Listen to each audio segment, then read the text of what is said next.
أعوذ بالله السميع العليم من الشيطان اللعين الرجيم. بسم الله الرحمن الرحيم. الحمد لله المعروف من غير رؤية والخالق من غير ربية الذي لم يزل قائما دائما إذ لا سماء ذات أبراج ولا ليل داج ولا بحر ساج ولا أرض ذات مهاد ولا خلق ذو اعتماد والصلاة والسلام والتحية والإكرام على نبي الرحمة وخازن المغفرة وقائد الخير والبركة ومنقذ العباد من الهلكة سيدنا ومولانا ابو القاسم محمد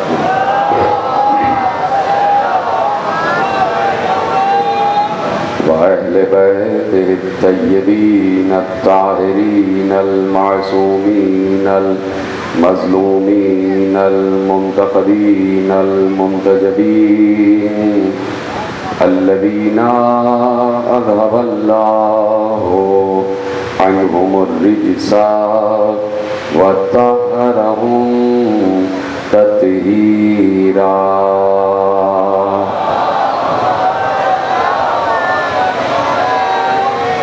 أما بعد فقد قال الله سبحانه وتعالى في محكم كتابه المجيد وفرقانه الحميد وقوله الحق. بسم الله الرحمن الرحيم. ومن يبتغي غير الإسلام دينا فلن يقبل منه. صلوات علی محمد وعلی محمد.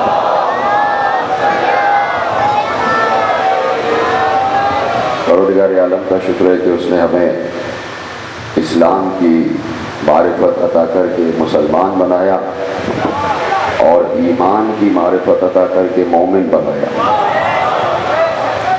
ہمیں اسلام اور ایمان دونوں عطا کی اور ہمیں ایمان میں داخل ہونے کی صلاحیت بھی دی اور توفیق بھی عطا فرمائی. اسلام جو ازلی مذہب ہے اور اللہ کا شروع سے مذہب ہے، یعنی جو بھی اس دنیا میں نبی آیا وہ اسلام ہی لے کر آیا، اسلام ہی کی تبلیغ کرنے آیا. اسلام کا مطلب سلامتی ہے اور ایک دوسرے کے لیے سلامتی. اسلام اسی لیے سلام بھی کیا جاتا ہے کہ میں آپ کے لیے سلامتی کا اور آپ میرے لیے سلامتی کا پیغام دے رہے ہیں. تو اسلام جو ہے بڑا مضبوط مذہب ہے. مضبوط مذہب صرف ایک وجہ سے ہے. اسلام اگر مضبوط ہے تو اس کی وجہ صرف ایک ہے اور وہ وجہ یہ ہے کہ پیغمبر سے کسی نے پوچھا یا رسول اللہ اسلام کی بنیاد کیا ہے، اسلام کی بنیاد کیا ہے؟ تو پیغمبر نے ارشاد فرمایا لِكُلِّ شَيْءٍ أَسَاسٌ، ہر شے کی ایک بنیاد ہوتی ہے اور اسلام کی بنیاد اہل بیت کی محبت پر ہے.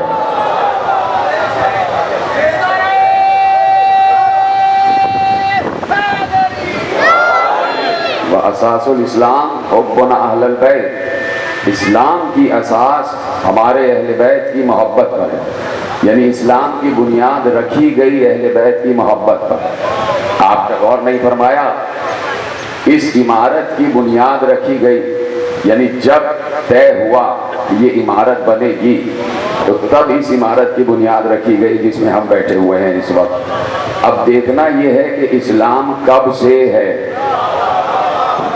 نہیں غور نہیں فرما رہے آپ، اسلام کب سے ہے؟ میں نے ابھی کہا کہ آدم بھی اسلام لے کر آئے، آدم بھی اسلام کا پیغام لے کر آئے، نوح بھی اسلام کا پیغام لے کر آئے، جتنے انبیاء ہیں سب اسلام کا پیغام لے کر آئے۔ تو اس کا مطلب ہے کہ اسلام آدم کے دور سے ہے، تو جب آدم کے دور سے ہے تو اس وقت سے ہی اسلام کی بنیاد اہل بیت کی محبت پر ہے۔ اب ہم سے نہ پوچھنا کہ اہل بیت کب سے ہیں، اسی دن کے لیے تو پیغمبر نے کہا تھا آدم کا پتلا بن رہا تھا اور ہم دیکھ رہے تھے، آدم کا پتلا بن رہا تھا اور ہم دیکھ رہے تھے۔ تو اسلام کی اساس اس وقت سے ہے کہ جب سے اسلام ہے، اور اسلام اللہ کے علم میں تھا ہمیشہ سے، جب سے اللہ کا علم ہے تب سے مذہب اسلام علم خدا میں ہے۔ تو میں کیوں نہ کہہ دوں کہ اسلام اس وقت سے ہے کہ جب سے خود خدا ہے۔ تھک گئے شاید آپ، آج گرمی کچھ زیادہ ہے۔ جب سے خود خدا ہے اس وقت سے اللہ کے علم میں اسلام ہے کہ ہمیں اسلام کے مذہب کا پرچار کرنا ہے اور پیغام بھیجنا ہے۔ تو اللہ کب سے ہے؟ اللہ ہمیشہ سے ہے، اللہ کے لیے کوئی عرصہ معین کیا ہی نہیں جا سکتا۔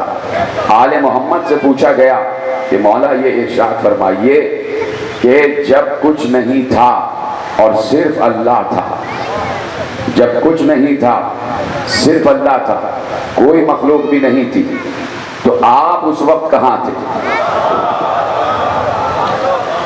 توجہ ہے آپ کی، آج تقریر صحیح سے سننے کے لیے بیٹھے ہیں کہ جب کچھ نہیں تھا اور صرف اللہ تھا، اس وقت آپ کہاں تھے؟ آپ حضرات، آپ لوگ، آپ 14 اس وقت کہاں تھے؟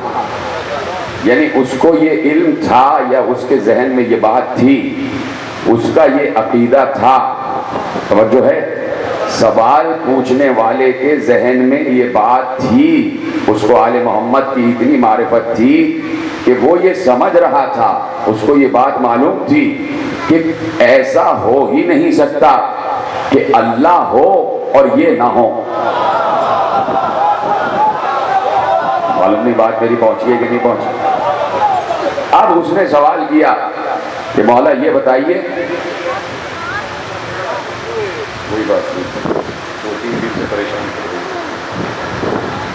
یہ تو چیزیں آتی رہتی، کیڑے مکوڑوں سے تو لڑنے 1400 برس سے۔ توجہ فرمائی آپ نے کہ اللہ تھا جب کچھ نہیں تھا، تو یہ بتائیے اس وقت آپ کہاں تھے؟ یعنی اس نے سوال کیا، اور سوال بہت اہم ہے کہ اس نے کہا کہ آل محمد دنیا بنتے ہوئے دیکھ رہے تھے، سب کچھ ان کے سامنے بنا ہے، تو اس وقت کہاں تھے جب اللہ تھا اور کچھ نہیں تھا، صرف اللہ تھا اور کوئی مخلوق نہیں تھی؟ تو اب دیکھیے کہ کوئی اس سوال کا جواب دے نہیں سکتا تھا سوائے آل محمد، یعنی کسی کے پاس اس وقت کی باتوں کا علم نہیں تھا کہ جس وقت صرف اللہ تھا۔ کون جانے اس وقت کیا تھا اور کیا نہیں تھا، صرف اللہ تھا۔ تو اب معصوم نے ارشاد فرمایا کہ کننا موجودین فی غامض علم اللہ، ہم اس وقت اللہ کے علم کی گہرائیوں میں موجود تھے، ہم اس وقت اللہ کے علم کی گہرائیوں میں موجود تھے، یعنی تھے اور اللہ کے علم میں تھے۔ اللہ کے علم میں ہونا بہت ضروری ہے، اللہ کا علم ازلی ہے، اللہ کا علم قدیم ہے، جب سے اللہ ہے تب سے اس کا علم ہے، اور جب سے اس کا علم ہے تب سے اس کے علم میں یہ 14 ہیں۔ اب ان 14 سے پوچھا جائے کہ آپ کب سے ہیں، تو یہ پلٹ کے یہی کہیں گے کہ ہم علم خدا کی گہرائیوں میں موجود تھے، اور ہم اب میں جملہ کہتا ہوں کہ دیکھیے، میں اور آپ ایک دوسرے کے سامنے بیٹھے ہوئے ہیں، میں آپ کو دیکھ کر آپ کے علم کا اندازہ نہیں لگا سکتا، آپ مجھے دیکھ کر میرے علم کا اندازہ نہیں لگا سکتے۔ جب دو آدمی خاموش بیٹھے ہوئے ہوں تو دونوں ایک دوسرے کو دیکھ کر صرف دیکھ رہے ہوں اور دیکھ کر کہیں بھئی آپ کے پاس اتنا علم ہے، نہیں پہچان سکتے، اس لیے کہ علم نظر نہیں آتا۔ ہائے ہائے ہائے ہائے، سلامت رہیں۔ علم نظر نہیں آتا، علم نظر نہیں آتا، علم ظاہر کیا جاتا ہے۔ اتنے دنوں سے میں آپ سے باتیں کر رہا ہوں، کم از کم اب یہ چیزیں تو آپ کو فوراً سمجھ لینی چاہیے کہ علم نظر نہیں آتا، علم ظاہر کیا جاتا ہے۔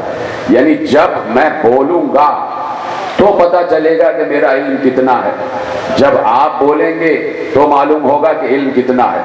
تو علم نظر نہیں آتا، علم ظاہر ہوتا ہے، علم ظاہر کیا جاتا ہے۔ اب چونکہ یہ اللہ کے علم کی گہرائیوں میں تھے تو جیسے وہ نظر نہیں آ رہا تھا ویسے یہ نظر نہیں آ رہے تھے۔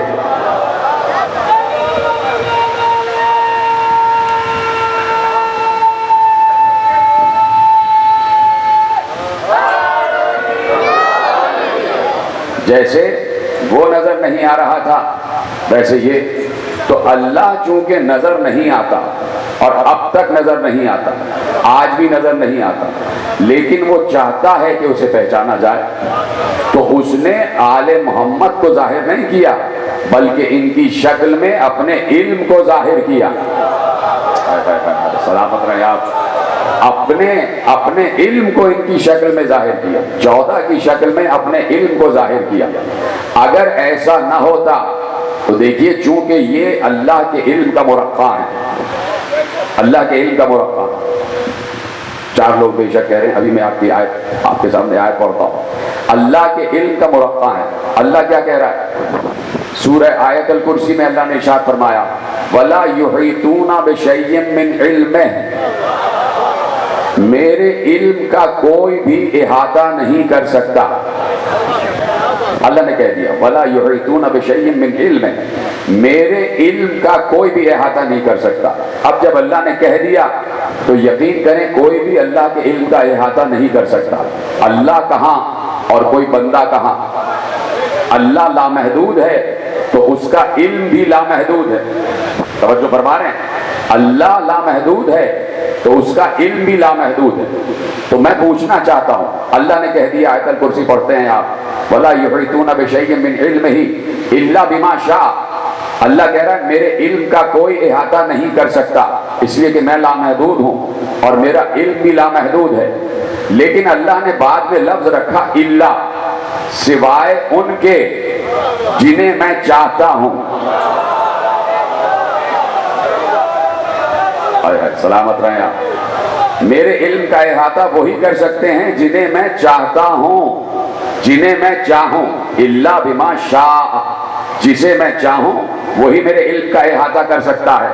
تو اب ہمیں ان بندگان خدا کا اندازہ لگانا ہے، ان بندگان خدا کو تلاش کرنا ہے کہ جو اللہ کے علم کا احاطہ کرتے ہیں۔ توجہ فرما رہے ہیں؟ ادھر آ جاؤ، بیچ مجلس میں آئے، صلوات پڑھے محمد و آل محمد۔ توجہ فرمائی آپ نے کہ بھائی اللہ کے علم کا احاطہ، وَلَا يُحِيطُونَ بِشَيْءٍ مِّنْ عِلْمِهِ إِلَّا بِمَا شَاءَ، میرے علم کا کوئی احاطہ نہیں کر سکتا سوائے ان کے جنہیں میں چاہوں۔ تو اب تلاش کرو کہ اللہ چاہتا کہ نہیں ہے، اللہ چاہتا کہ نہیں ہے۔ یعنی لفظ استعمال کیا شاء، شین الف اور حمزہ، یہ ہے شاء، اور اس سے نکلا ہے مشیت، مشیت سے ہے شاء، مشیت۔ یعنی اللہ کہہ رہا ہے جو میری مشیت ہیں صرف وہ میرے علم کا احاطہ کر سکتے ہیں۔ تو اب تلاش کرو کہ اللہ کی مشیت کون ہے، اللہ کی مشیت کون ہے؟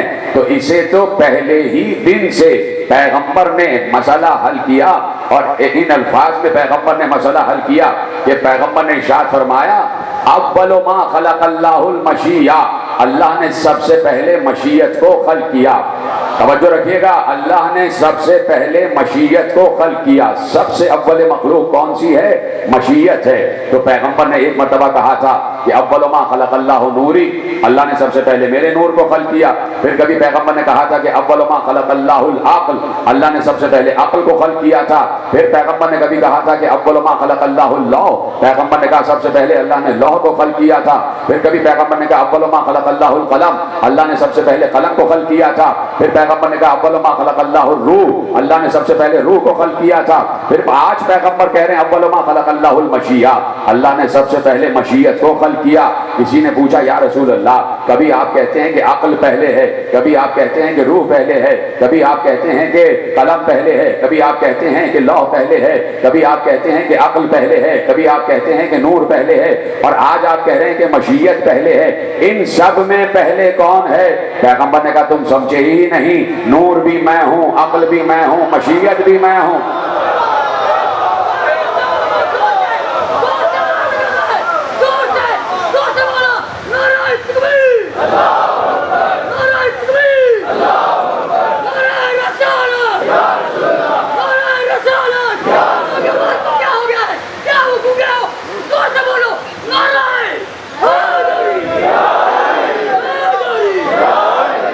توجہ فرمائی آپ نے، کہا لوح بھی میں ہوں، قلم بھی میں ہوں، نور بھی میں ہوں، عقل بھی میں ہوں، اور مشیت بھی میں ہوں.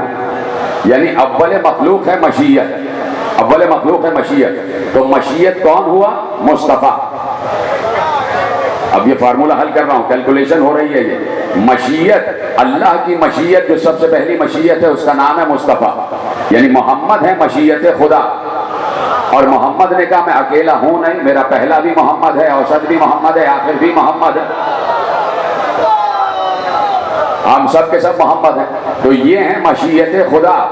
مشیت خدا یعنی خدا کی چاہ، خدا کی چاہ. خدا کی چاہ اس کی ذات کا حصہ ہو ہی نہیں سکتی، اس لیے کہ جو چاہنے لگے تو چاہنے کا تعلق احساس اور جذبات سے ہوتا ہے. چاہنا اور نہ چاہنا، محبت اور نفرت، یہ دو جذبات کا نام ہے، احساسات کا نام ہے. اور جو جذبات و احساسات والا ہو وہ اللہ نہیں ہوتا. اللہ کے یہاں جذبات و احساس نہیں ہے، تو اس نے سب سے پہلے اپنے جذبات کو خلق کیا، اپنے احساس کو خلق کیا. یہ آل محمد نہیں ہے، یہ اللہ کے احساس کا نام ہے. بڑا جملہ آپ نے یقیناً محفوظ کیا ہے. اللہ کے احساس اور اللہ کی مشیت کا نام ہے 14. تو اللہ نے مشیت خلق کی، تو مشیت ہے یہ 14. اب آیت کا ترجمہ آپ کے سمجھ میں آ گیا ہوگا کہ وَلَا يُحِيطُونَ بِشَيْءٍ مِّنْ عِلْمِهِ إِلَّا بِمَا شَاءَ، میرا علم وہی لے سکتا ہے جو میری مشیت ہو، جو میری مشیت ہو. اگر آل محمد مشیت خدا نہ ہوتے تو علم خدا کا احاطہ نہیں ہو سکتا تھا، کوئی نہیں کر سکتا تھا. آپ کے سامنے میں نے قرآن کی آیت پڑھی ہے، یہ کوئی وہ نہیں ہے، حدیث نہیں ہے یا قول نہیں ہے کہ جس پہ بحث ہو جائے کہ بھئی ایسا ہے یا نہیں، لیکن قرآن ہے، آیت الکرسی ہے. وَلَا يُحِيطُونَ بِشَيْءٍ مِّنْ عِلْمِهِ إِلَّا بِمَا شَاءَ، ہمارا علم کوئی نہیں اٹھا سکتا سوائے اس کے جو ہماری مشیت ہو. ٹھیک ہے. تو اب چونکہ اللہ نے اپنی مشیت کے حوالے اپنا علم کیا، تو اب ثابت ہوا کہ ان کے پاس علم خدا ہے، اور ضروری تھا کہ یہ ثابت کریں کہ ان کے پاس علم خدا ہے. آدم مشیت خدا نہیں تھے، نوح مشیت خدا نہیں تھے، ابراہیم مشیت خدا نہیں تھے، موسیٰ مشیت خدا نہیں تھے، عیسیٰ مشیت خدا نہیں تھے.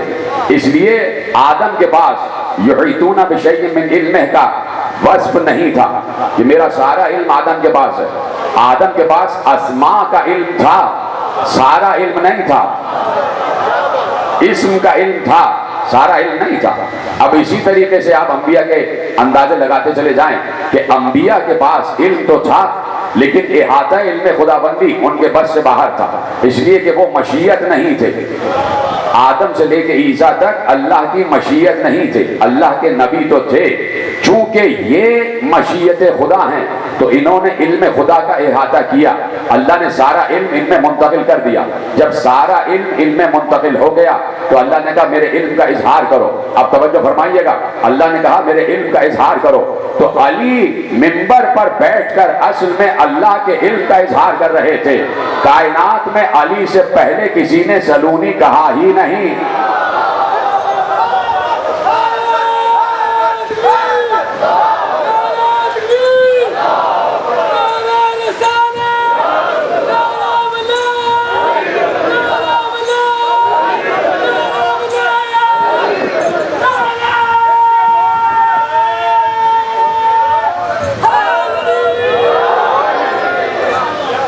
توجہ فرمائی آپ نے، علی نے جو سلونی کا نعرہ بلند کیا تو یہ علی 14 کی نمائندگی کر رہے تھے۔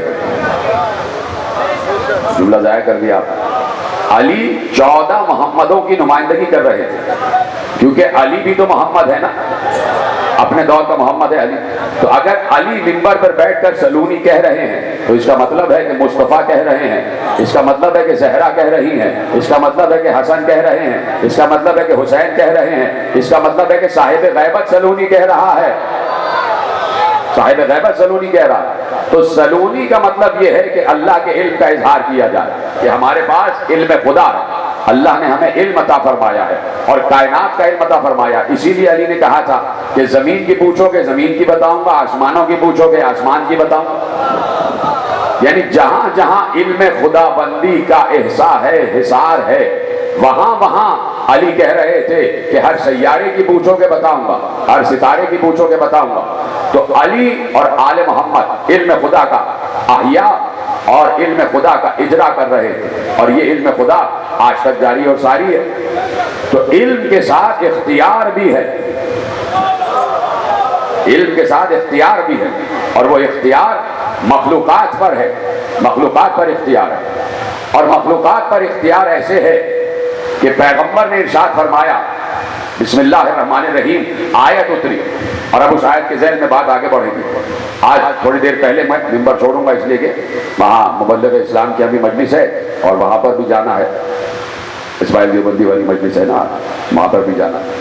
تو چاہتا ہوں ذرا بڑی تیزی سے آپ تک یہ جملے پہنچاؤں کہ دیکھیے، اختیار اور اختیار امر خدا، امر خدا پر اختیار یہ کوئی معمولی حیثیت نہیں ہے۔ قرآن نے آیت محفوظ کی، اِنَّا أَنزَلْنَاهُ فِي لَيْلَةِ الْقَدْرِ، ہم نے اس قرآن کو شب قدر میں نازل کیا۔ اب کہا وَمَا أَدْرَاكَ مَا لَيْلَةُ الْقَدْرِ، تم کیا جانو شب قدر کیا ہے؟ پہلے تو یہ بتا دیا کہ ہم نے قرآن کو شب قدر میں نازل کیا، پھر دوسری آیت میں بتایا کہ تم جان ہی نہیں سکتے کہ شب قدر کیا ہے، شب قدر کیا ہے۔ وَمَا أَدْرَاكَ مَا لَيْلَةُ الْقَدْرِ، تم کیا جانو شب قدر کیا ہے۔ تو اب آپ یہ بتائیے کہ جب اللہ کہہ دے کہ تم نہیں جان سکتے تو پھر کوئی نہیں جان سکتا کہ شب قدر کیا ہے، جب اللہ نے کہہ دیا۔ اب یہ تو ہو گئی عام انسانوں کی بات، لیکن سوال یہ پیدا ہوتا ہے، عالم اسلام سے ایک سوال ہے، دیکھیے سوال عالم اسلام سے ایک سوال ہے، اور سوال کیا ہے؟ اللہ نے کہا وما ادراکا، تو کیا جانے شب قدر کیا ہے۔ یہ لفظ کا آ رہا ہے، اس کا مطلب ہے کہ تم ایک واحد سے بات ہو رہی ہے، یعنی جو بھی قرآن پڑھے گا اللہ اس سے مخاطب ہو کے کہے گا تو کیا جانے شب قدر کیا ہے۔ جو بھی قرآن پڑھے گا اس سے قرآن مخاطب ہو جائے گا۔ تو اب سوال یہ ہے کہ قرآن نازل ہوا ہے قلب رسول پر، بڑا حساس سوال کرنے جا رہا ہوں، بڑا حساس سوال ہے۔ قرآن نازل ہوا ہے قلب رسول پر، تو کیا رسول کو بھی نہیں معلوم کہ شب قدر کیا ہے؟ سوال پیدا ہو رہا کہ بھائی رسول کے قلب پر نازل ہوا ہے تو کیا رسول بھی نہیں جانتا کہ شب قدر کیا ہے؟ یہ تو سوچنا ہی عبث ہے، یہ تو سوچنا ہی کفر ہے، اس لیے کہ رسول پر صرف آیتیں نہیں، آیت کی تفسیر بھی نازل ہوئی، سلامت رہے آپ، آیت کی تفسیر بھی نازل ہوئی۔ رسول جانتا ہے کہ شب قدر کیا ہے، اگر نہ جانتا ہوتا تو تو رسول کے چھٹے وارث سے کسی نے آ کے پوچھا فرزند رسول یہ بتائیے کہ وما ادراکا ما لیلۃ القدر، تم کیا جانو شب قدر کیا ہے؟ تو پیغمبر کے وارث سے پوچھا گیا فرزند رسول کیا آپ کو بھی نہیں معلوم کہ شب قدر کیا ہے؟ مولا نے ارشاد فرمایا یہ کیسے ہو سکتا ہے کہ قرآن ہمارے ہی گھر میں نازل ہو اور ہمیں ہی معلوم نہ ہو کہ شب قدر کیا ہے؟ کہا مولا یہ بتائیے کہ شب قدر کیا ہے؟ کہا شب قدر ہے فاطمہ زہرا۔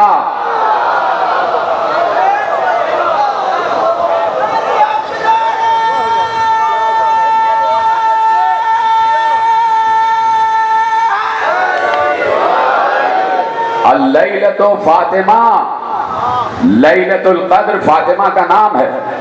فمن عرف فاطمہ حق معرفتها فقد ادرک لیلۃ القدر، جس نے فاطمہ زہرا کی اصل معرفت حاصل کی اس نے شب قدر کا ادراک کر لیا۔